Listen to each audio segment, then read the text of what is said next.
sa bodega. Binili pati prinsipyo ng barkada sa isang supot na pinamili sa mall nila.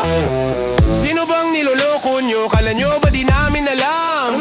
Bawat pader may tenga, bawat resibo may pangalan. Hindi nyo kayang isiksik sa maleta ang hiya at katotohanan. Kahit anong kapal ng zipper, may tusok din ang panalangin ng bayan, yeah. Kita ko si kuya sa bar, nagbubuga ng usok, nagbubuhos ng alak sa sahig, nagpapasikat sa mga babae, sabay hampas ng susi ng kotse sa mesa at todo hilig. Pero pag uwi sa probinsya, bitbit lang ng OFL, yung na misis niya ay pagod at padala. Sapat lang sa tuition, kulang sa ulam, pero sa statement ni kuya may bago na namang kondo sa tala. Yung iba naman sa opisina, maaga pa lang nagbibilang na ng overtime. Tinipid ang ilaw, tinipid ang kape, pero ang boss may pa-lunch sa 5-star na parang araw-araw Pasko sa timeline. Sa CCTV namin kita ang pawis, luha at kulubot sa noo.